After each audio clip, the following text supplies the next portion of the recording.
এই মুহূৰ্তত আমি জুবিন ক্ষেত্ৰত যেহেতু পুৱাৰ ভাগৰ পৰা উপস্থিত আছোঁ আৰু ইয়াত দেখিছে জুবিন গাৰ্গৰ পত্নী গৰিমা শইকীয়া গাৰ্গে এই মুহূৰ্তত জুবিন গাৰ্গৰ য'ত শেষকৃত্য সম্পন্ন কৰা হৈছিল সেই শেষকৃত্য সম্পন্ন কৰা স্থানত এগিলাচ পানী দিয়া আমি দেখিবলৈ পাইছোঁ আৰু কিছু সময় পূৰ্বে জুবিন গাৰ্গৰ পত্নী গৰিমা শইকীয়া গাৰ্গে সেই স্থানডোখৰতে বহি জুবিন গাৰ্গক যিহেতু শ্ৰদ্ধা জনাইছিল আৰু বিভিন্ন ধৰণৰ কথা কৈছিল। কালি যিহেতু জৰুৰী বিনালে ছবিখন মুক্তি লাভ কৰিব আৰু ছবিখনৰ মুক্তি লাভ কৰাৰ পূৰ্বে আচলতে তেখেতৰ সম্পূৰ্ণ ছবি জৰুৰী বিনালে 17 বছৰ প্ৰতীক্ষাৰ অন্তত জৰুৰী বিনালে ছবিখন মুক্তি লাভ কৰাৰ পূৰ্বে তেওঁ আচলতে বিভিন্ন কথাই পাতিছে জুবিন গাৰ্গৰ লগত আৰু ইয়াত প্ৰত্যেকটো কথা পাতিবলৈ জুবিন গাৰ্গৰ ওচৰত অহা দেখিবলৈ পোৱা গৈছিল। সেই একেদৰেই আজিও জৰুৰী বিনালে ছবিখন মুক্তি দিয়াৰ পূৰ্বে যি সময়ত তেওঁ আচলতে ইয়াৰ পৰিসৰ বৃদ্ধি কৰাৰ বাবে বিভিন্ন লোকৰ সৈতে কথা পাতিছিল আৰু সমান্তৰালকৈ কিন্তু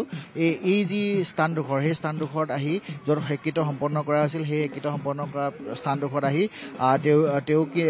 তেওঁ শ্ৰদ্ধা জনাইছে আৰু জুবিন গাৰ্গৰ লগত বহুতো কথা পাতিছে। কাৰণ